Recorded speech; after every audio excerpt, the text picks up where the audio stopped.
Bradesco. Entre nós, você vem primeiro.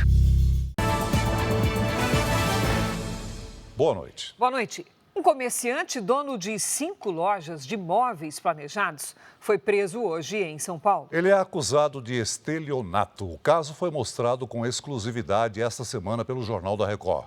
De acordo com a denúncia, ele não entregava os projetos que eram contratados e pagos. O comerciante foi preso no bairro da Penha, zona leste da capital. Ele foi identificado pelo Serviço de Inteligência da Polícia Militar. Renival Leandro de Lima Júnior era procurado desde novembro de 2022 pelo crime de estelionato. Se condenado, pode pegar até 8 anos de prisão. Em 2022, o comerciante recorreu ao Superior Tribunal de Justiça e pediu a revogação da prisão. O habeas corpus foi negado. Desde então, Renival passou a ser considerado foragido. Na segunda-feira, o Jornal da Record mostrou com exclusividade as denúncias contra Renival Leandro. Uma das vítimas disse ter pago por móveis planejados que nunca recebeu. Fiz pagamento em dinheiro, pagamento em débito e parcelado. Isso foi no mês de abril. E até hoje eu não recebi o produto. As primeiras denúncias começaram a aparecer em 2018. Renival Leandro é suspeito de enganar os clientes e não cumprir os contratos assinados. Segundo as vítimas, em alguns casos, o empresário ficava com o dinheiro e não entregava os produtos. Para este advogado, especialista em direito do consumidor, é preciso que as vítimas registrem boletins de ocorrência. A prisão de Renival Leandro pode ser o primeiro passo para as vítimas conseguirem ter o dinheiro de volta. Existe uma possibilidade legal, nos crimes de estelionato, do promotor de justiça oferecer um acordo de não persecução penal. E uma das questões do acordo é justamente impor que o acusado faça o ressarcimento dos valores retidos por ele às vítimas que compraram produtos e não receberam. Veja agora outros destaques do dia. Desemprego no Brasil é o menor em 12 anos. Outubro terá bandeira vermelha 2 na conta de luz. Atirador que matou 3 pessoas em shopping em São Paulo deixa a prisão depois de 25 anos. Furacão com ventos de 200 km por hora provoca dezenas de mortes nos Estados Unidos. Israel ataca Beirute logo depois de fala de Netanyahu na sede da ONU. Dorival Júnior convoca a seleção brasileira para as eliminatórias da Copa.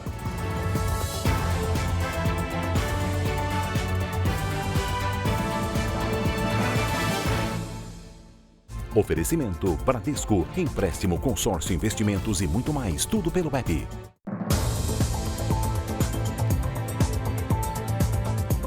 A polícia do Rio de Janeiro cumpriu um mandado de busca e apreensão na casa do marido da advogada Anique Erdi. Câmeras de segurança foram levadas. O equipamento pode ajudar a esclarecer o crime.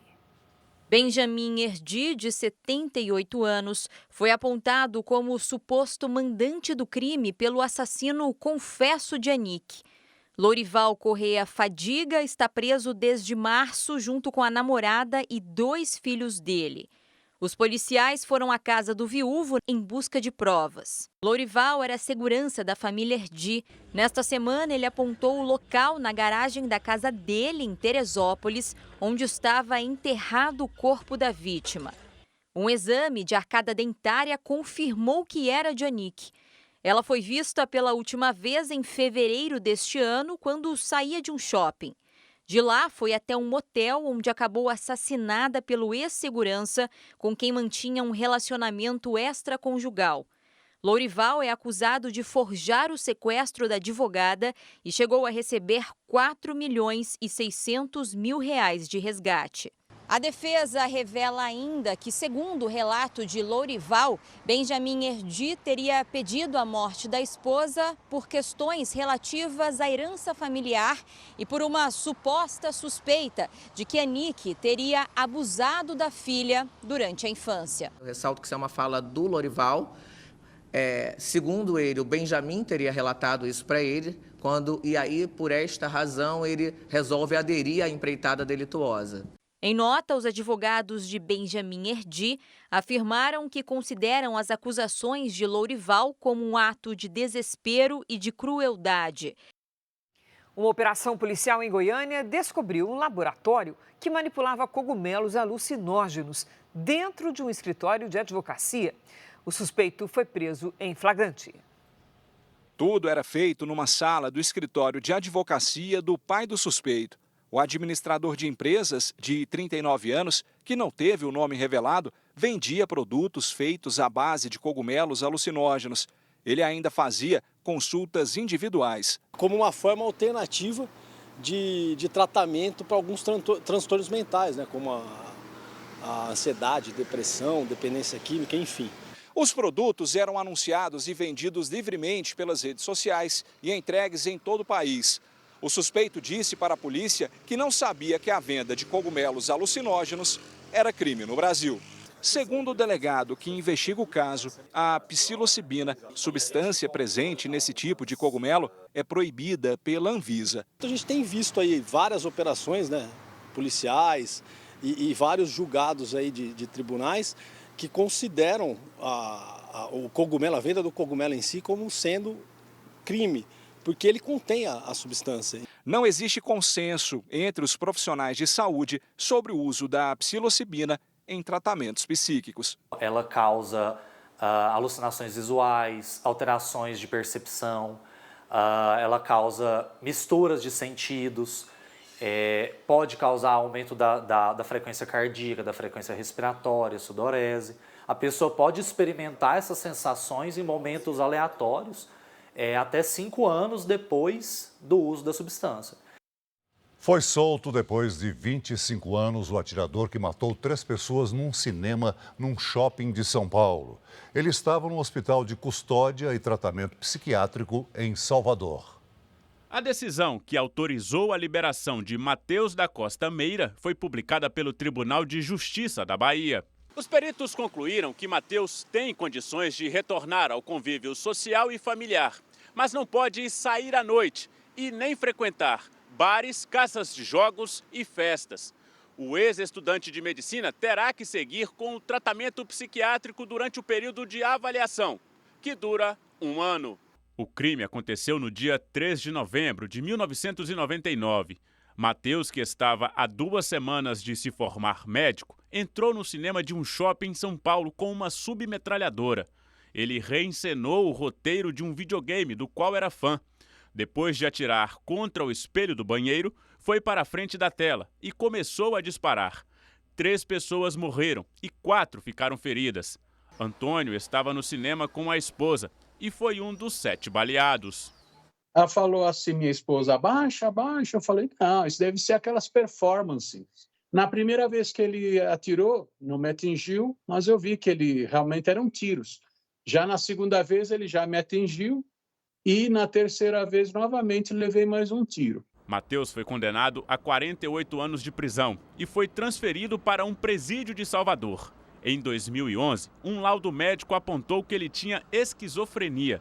Este jurista explica que, por causa deste laudo, Matheus deixou de cumprir a pena inicial e passou a seguir medidas de segurança, internado num hospital psiquiátrico. A partir do momento que cessa a periculosidade antes do cumprimento total dessa medida de segurança, ele realmente vai para a desinternação, tratamento ambulatorial e para a sua residência.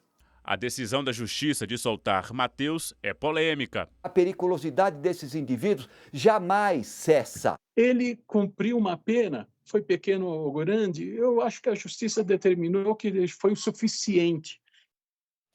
Eleições 2024, educação, esporte, tecnologia no sistema de saúde, temas centrais dos candidatos à Prefeitura de São Paulo na campanha desta sexta-feira. No fim da manhã, o candidato do PSOL, Guilherme Boulos, fez caminhada na região do Brás, um dos maiores centros de comércio popular de São Paulo. No trajeto entre as barracas e as lojas, ele conversou com lojistas e ambulantes, acompanhado por apoiadores de campanha. Durante a caminhada, o candidato do PSOL também falou sobre os principais planos de governo, como promover uma ampla negociação com trabalhadores informais e combater o desemprego através da capacitação de jovens. Os céus deram oportunidades de educação, cultura e esporte para as crianças até 14 anos.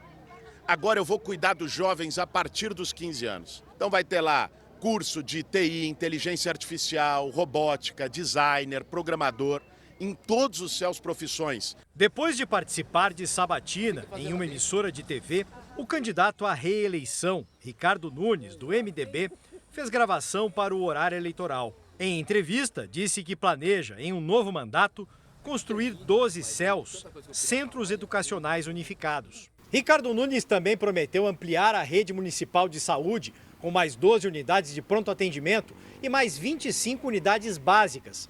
O candidato disse ainda que vai investir em tecnologia para completar a digitalização do histórico dos pacientes. Com o prontuário eletrônico, que ele é integrado em toda a rede, nas nossas UPAs, nas UBSs, fica o histórico, né? Você vai tirar um raio-x, não precisa mais imprimir ali aquele documento, porque ele já vai para o computador ali do médico e fica no histórico, que é fundamental para o acompanhamento desse paciente. O candidato do PRTB, Pablo Marçal, fez carreata na Vila Granada, bairro da Zona Leste de São Paulo. Ele tirou fotos e conversou com apoiadores.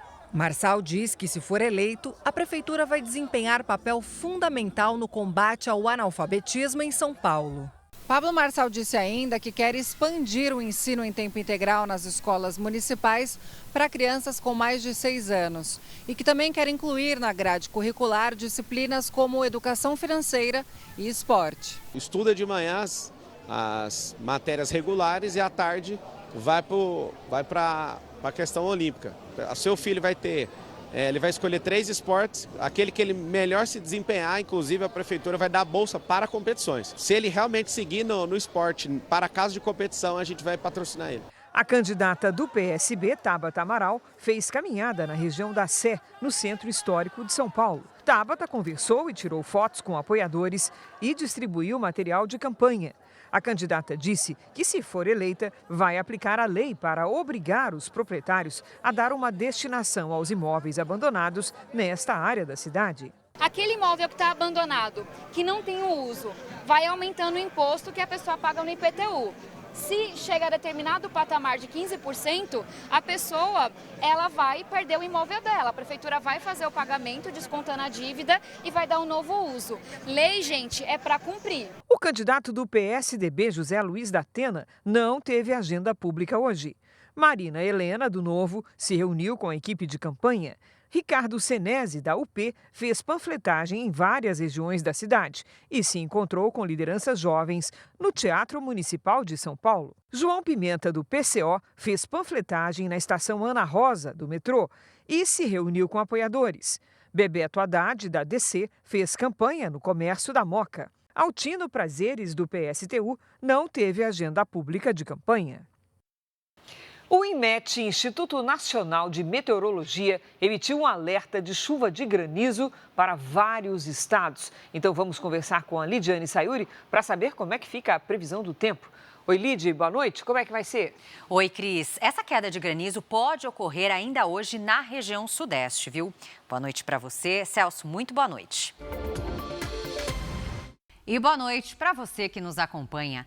Neste fim de semana, o avanço de uma frente fria vai espalhar fortes pancadas de chuva sobre grande parte do centro-sul do país. O interior dos estados de Goiás, Mato Grosso do Sul e Minas Gerais pode registrar chuva depois de várias semanas de tempo seco e quente. Em Rio Verde, Cacilândia e Campina Verde, a previsão indica pancadas isoladas com trovoadas durante a tarde. Em São Paulo, sábado, ainda com chuva passageira durante a madrugada. À tarde, faz até 23 graus. A partir de domingo, as temperaturas voltam a subir. Faz até 27. Na segunda, máxima de 30. Hoje, vários estados do país registraram chuva. Neste momento, as imagens de satélite ainda mostram chuva sobre o Amazonas, Acre, Rondônia e Pará. Amanhã, a frente fria forma nuvens carregadas sobre o Rio de Janeiro e o Espírito Santo. Na região norte, as pancadas ocorrem no fim da tarde. No giro de temperaturas, sábado à tarde com 22 graus em Florianópolis. No Rio de Janeiro, máxima de 25. Em Goiânia, 39. Em Natal, 29 e até 35 em Belém. Hora do Tempo Delivery. O Edson é de Uberaba, Minas Gerais. Boa noite, Edson. Sábado com pancadas isoladas de chuva à tarde. No domingo, o sol e o tempo seco assumem o comando. As máximas ficam em torno dos 35 graus. A Rita é de Tutóia, no Maranhão. Oi, Rita. Mais um fim de semana quente e abafado para você. No sábado faz até 32 graus. No domingo, 33.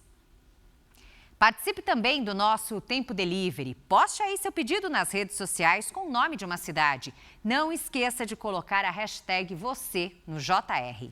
Cris, Celso. Obrigada, Lidy. A seguir, a taxa de desemprego cai e chega ao menor índice em 12 anos, segundo o IBGE. E veja também, ministro Alexandre de Moraes ordena pagamento de multas para a rede social X ser desbloqueada no Brasil. Israel bombardeia centro de comando do Hezbollah em Beirute. Alvo seria o chefe do grupo terrorista, Hassan Nasrallah.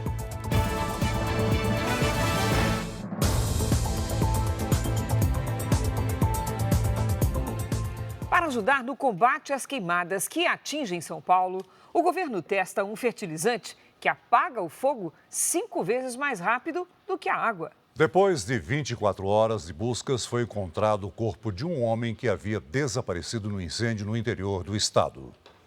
Marcos Isidoro, que tinha 48 anos, havia desaparecido durante um incêndio enquanto tentava salvar o gado numa fazenda. O corpo dele foi encontrado na cidade de Neves Paulista. A formação de um redemoinho de fogo assustou os moradores. Em Jaú, um incêndio em uma região rural atingiu ao menos 3 propriedades. Um filhote de jacaré que tentava fugir do incêndio foi resgatado. Segundo a Defesa Civil, ao menos 6 focos de incêndio ainda estão ativos no estado. Para ajudar no combate às queimadas, o governo de São Paulo testa um produto que promete ser mais eficiente do que a água para apagar o fogo.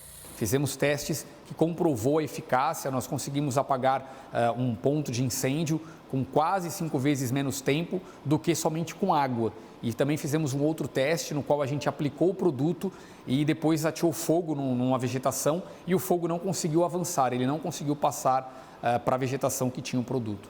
Desde agosto até agora, foram 600 horas de voo e 3 milhões de litros de água usados nas ações contra incêndios no estado de São Paulo. Segundo a Defesa Civil, um gasto estimado em mais de 9 milhões de reais só com as aeronaves. A previsão é de que a substância reduza esses custos em até 60%. O produto é um fertilizante já usado na agricultura. De acordo com informações do fabricante, não oferece risco à saúde. O governo de São Paulo planeja fazer a compra, mas a conclusão do processo pode demorar até 6 meses. Destaque internacional: pelo menos 40 pessoas morreram na passagem do furacão Helene pelo sudeste dos Estados Unidos. Os estados da Flórida e da Geórgia foram os mais atingidos. O furacão nem havia chegado quando os bombeiros fizeram o primeiro resgate a cerca de 40 quilômetros da costa americana. Um homem e o cachorro dele foram colocados num cesto e içados até o helicóptero. O motor do barco em que eles estavam parou de funcionar. Imagens da Estação Espacial Internacional mostraram a aproximação do furacão. Por volta de meia-noite, Helene atingiu o estado da Flórida com ventos acima de 250 quilômetros por hora. Os cabos de energia se romperam e provocaram incêndios. Equipes de socorro usaram barcos para resgatar as pessoas. O furacão chegou à categoria 4, numa escala que vai até 5. Na Carolina do Norte e do Sul, quedas de árvores provocaram a morte de 3 pessoas. 2 eram bombeiros. Ao amanhecer, foi possível ver os estragos. Na Geórgia, o furacão se transformou numa tempestade tropical. Pelo menos 4 milhões de casas e empresas ficaram sem energia elétrica em 10 estados americanos, incluindo parte aqui da Flórida. As companhias de energia trabalham sem interrupção para restabelecer o serviço, mas em alguns lugares o acesso é difícil por causa das inundações ou dos estragos deixados pela passagem do furacão Helene.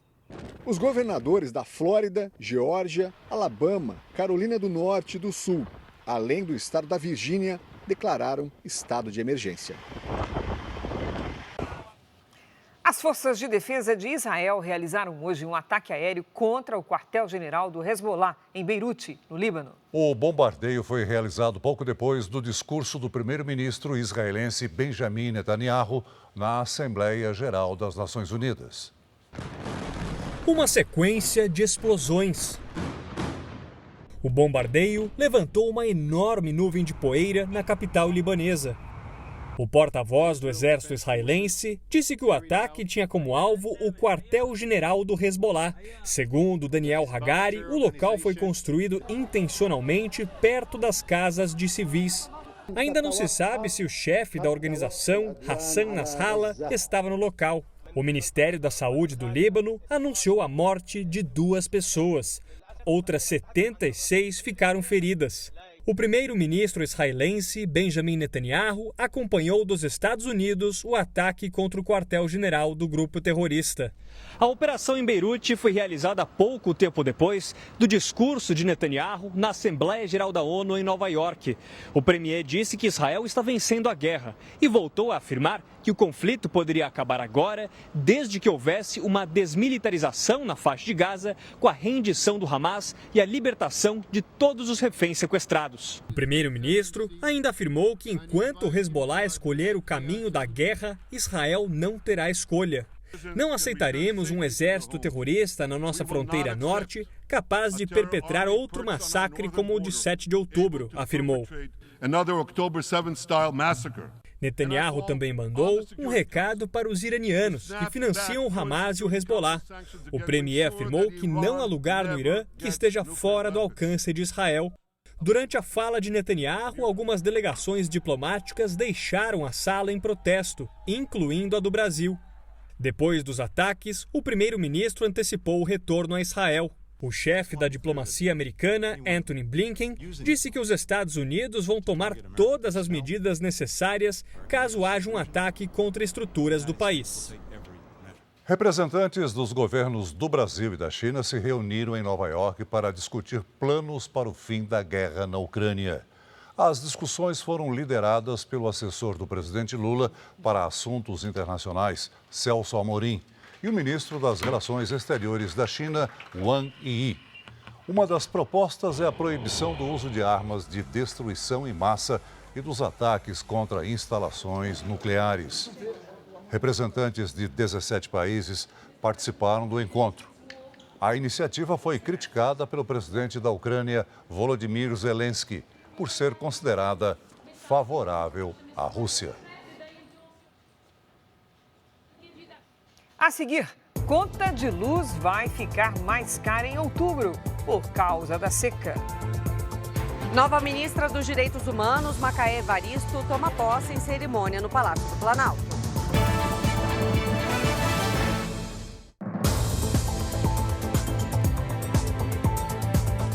A nova ministra dos Direitos Humanos, Macaé Evaristo, tomou posse hoje em cerimônia no Palácio do Planalto. Apenas ministras e a primeira-dama, Janja da Silva, ficaram ao lado do presidente Lula na cerimônia. Macaé Evaristo é professora e assistente social. No discurso, ela defendeu os direitos humanos. Infelizmente, na nossa sociedade brasileira, muita gente, tem uma concepção de que direitos humanos é uma coisa de quem defende bandido, não é? E aí a gente tem um desafio, porque um desafio fundamental para a gente construir a ação desse ministério, porque a gente precisa entender a tensão entre afirmação e negação dos direitos humanos.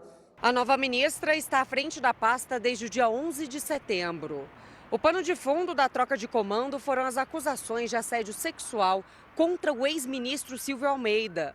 A crise aconteceu justamente no ministério que tem a função de combater todas as formas de preconceito e violência. Uma das supostas vítimas é a ministra da Igualdade Racial, Aniele Franco. Ela se emocionou ao abraçar a nova ministra. Aniele e o presidente Lula não discursaram na cerimônia. O Ministério de Direitos Humanos e Cidadania está de pé, está vivo. Temos tarefas concretas e muita coisa por fazer. A Polícia Federal ainda houve inquérito, testemunhas e supostas vítimas do ex-ministro. Silvio Almeida ainda não foi chamado para depor e vai responder às acusações no Supremo Tribunal Federal. Ele nega que tenha cometido crimes. A Secretaria de Administração Penitenciária do Rio de Janeiro transferiu mais de 2.000 presos do complexo penitenciário de Jericinó, em Bangu. Os detentos que estavam no Instituto Benjamin de Moraes Filho foram levados para o recém-reformado Instituto Penal Vicente Piragibe, que vai deixar de ser destinado a presos ligados a facções criminosas. 250 policiais penais participaram da mega operação. O Jornal da Record está de volta. O ministro Alexandre de Moraes, do Supremo Tribunal Federal, negou agora há pouco o desbloqueio imediato da rede social X no Brasil. Ele determinou que a empresa pague multas que ainda não foram quitadas pela plataforma. Na decisão, o ministro Alexandre de Moraes reconheceu que a Rede X do bilionário Elon Musk cumpriu todas as ordens judiciais de bloqueios de perfis investigados nos inquéritos do STF, mas determinou que a plataforma pague multas ainda não quitadas, antes de restabelecer o funcionamento integral da empresa.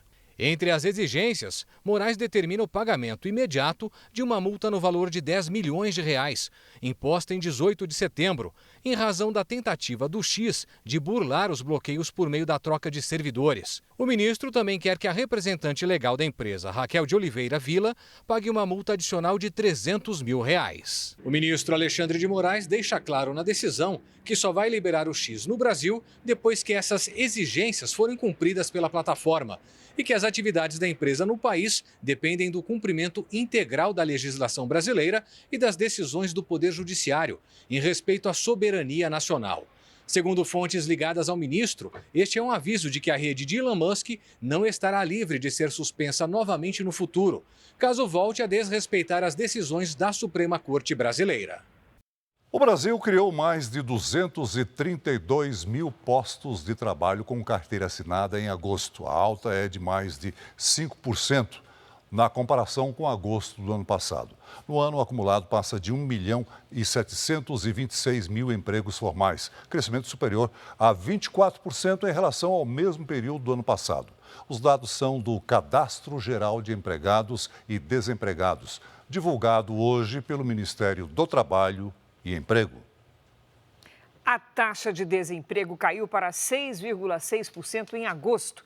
Este é o menor índice desde que a pesquisa do IBGE começou a ser realizada em 2012. O número de pessoas ocupadas passou de 102 milhões em todo o país. Alec ficou 2 meses desempregado, até ser contratado por essa construtora.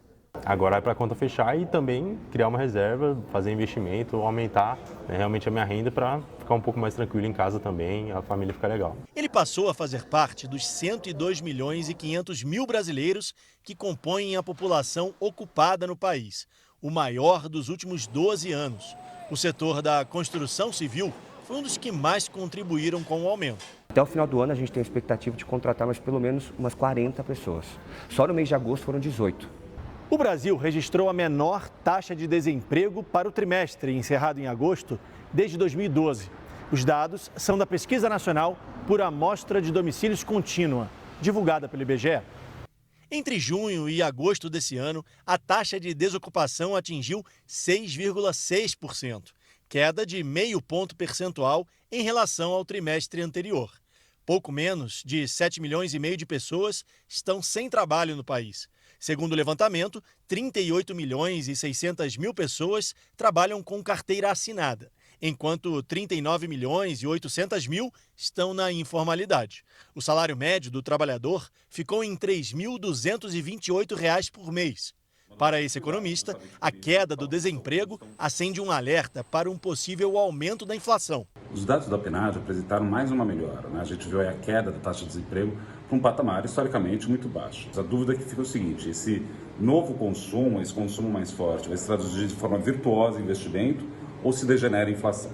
Jaqueline, contratada depois de ficar 5 meses sem trabalho, agora já pensa até em viajar. Ir para a praia, né? Porque agora eu tenho dinheiro, então agora dá para ir para a praia. A conta de luz vai ficar mais cara em outubro por causa da seca. A Yasmin Costa tem os detalhes de Brasília. Boa noite, Yasmin. Boa noite, Celso, Cris e a todos. A Agência Nacional de Energia Elétrica vai acionar a bandeira vermelha no patamar 2, a mais cara do sistema. Isso representa um custo adicional na conta de energia de R$ 7,87 a cada 100 kWh consumidos. Segundo a ANEEL, a previsão de pouca chuva nas regiões dos reservatórios das hidrelétricas e o aumento do preço de mercado da energia influenciaram na decisão.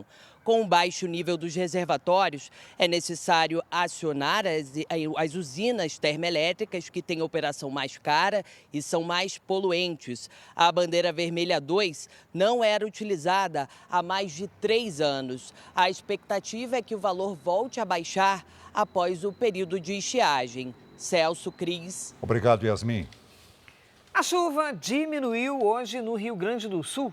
Mais de 50 municípios gaúchos foram atingidos pela tempestade. Camaquã foi a cidade que registrou mais estragos. Durante a tarde, a chuva deu uma trégua e fez a dona Cristina respirar aliviada. Ela aproveitou para cobrir a casa com telhas que ganhou da Defesa Civil. A gente fica meio apreensivo porque a gente não sabe o que esperar do tempo, né? Assim como tá bom, do nada ele vira. Mais de 500 imóveis foram danificados pelo vendaval em Camaquã, a 130 quilômetros de Porto Alegre. A ventania da última quarta-feira foi causada por um fenômeno conhecido como microexplosão atmosférica. Obras na BR-116 começaram a ser feitas hoje. A força da água abriu uma cratera no meio da rodovia.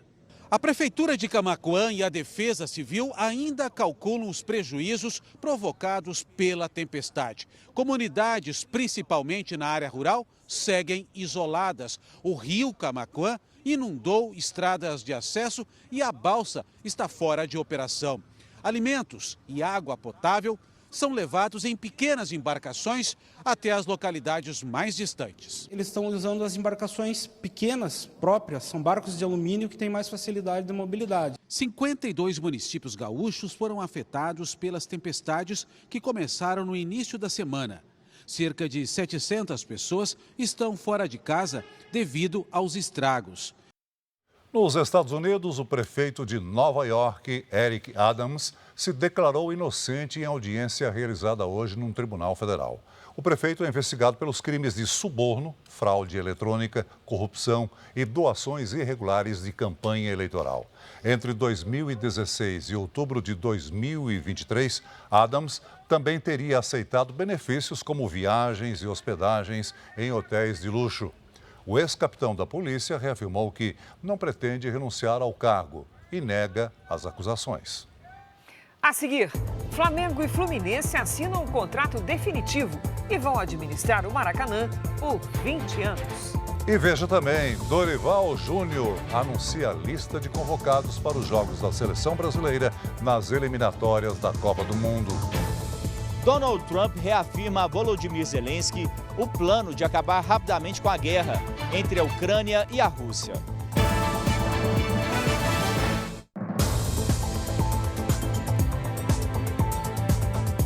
Nos Estados Unidos, o candidato republicano Donald Trump se reuniu hoje com o presidente da Ucrânia, Volodymyr Zelensky. Já a democrata Kamala Harris foi ao Arizona, estado que faz fronteira com o México e tem sido afetado pela imigração ilegal.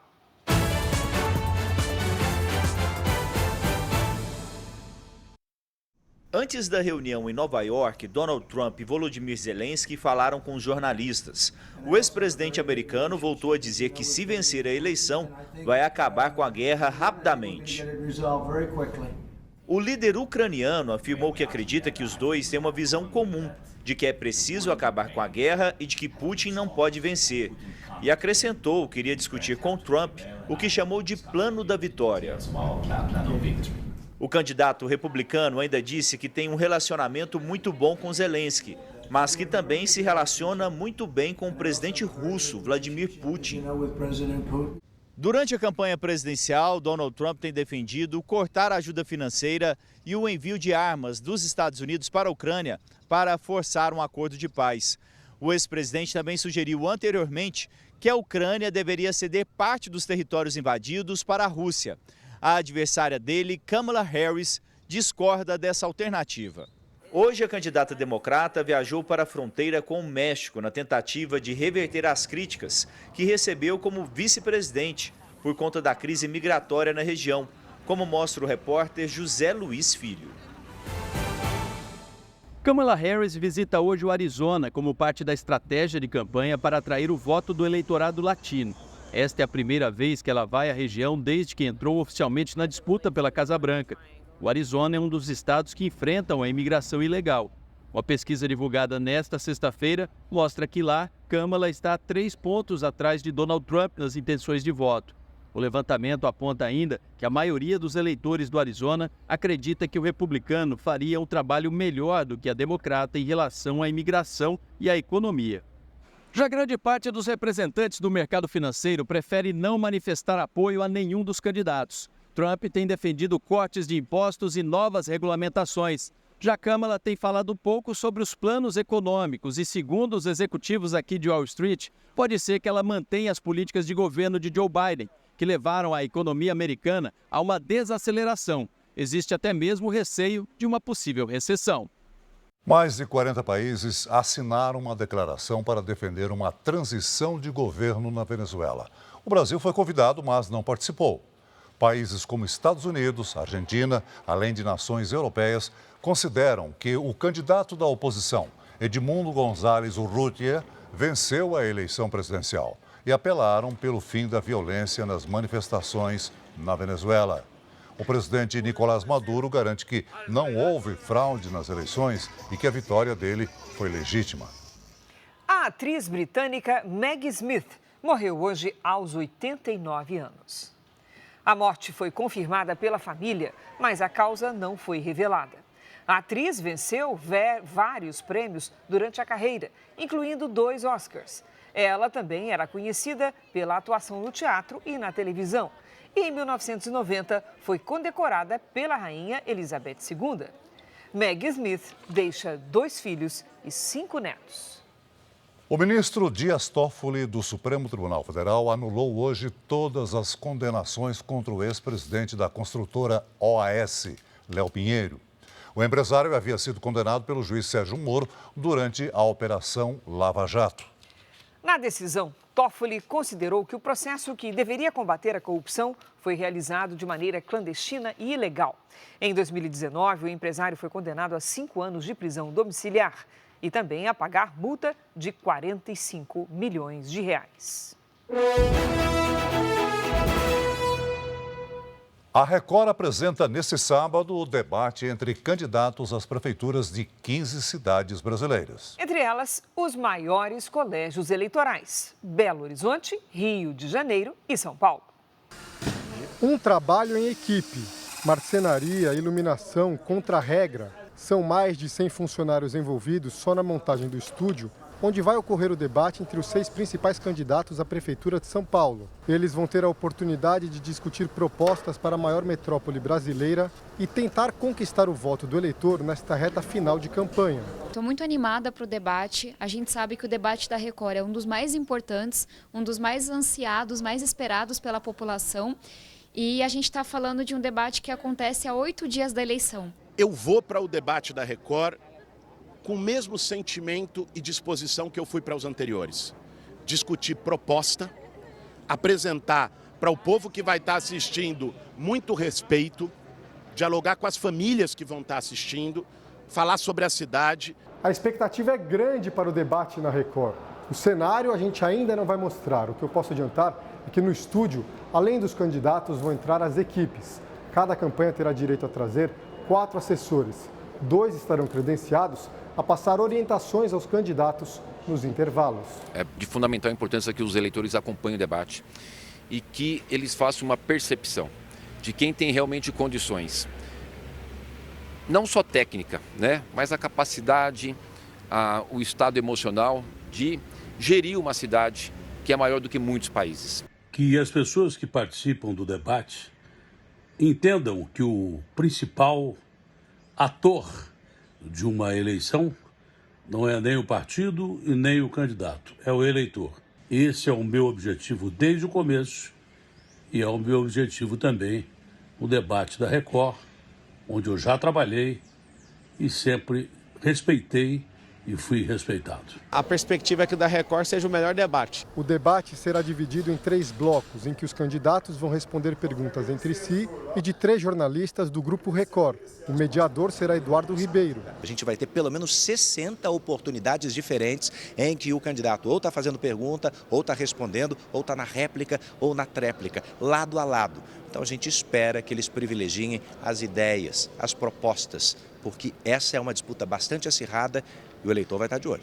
Além de São Paulo, a Record apresentará debates para as prefeituras de 14 cidades brasileiras neste sábado. Todos começam às 8h40 da noite. O técnico Dorival Júnior anunciou hoje a lista de convocados para os próximos jogos da seleção brasileira pelas eliminatórias da Copa do Mundo. Os nomes foram divulgados na sede da CBF no Rio de Janeiro. As principais novidades da lista de Dorival Júnior são o atacante Igor Jesus, do Botafogo, e o lateral Abner, do Lyon. Jogadores já convocados em outras oportunidades voltam à equipe. São eles Rafinha, do Barcelona, e Gabriel Martinelli, do Arsenal, no ataque. O zagueiro Bremer, da Juventus, e o lateral Wanderson, do Mônaco. A seleção vai enfrentar o Chile no dia 10 de outubro, em Santiago.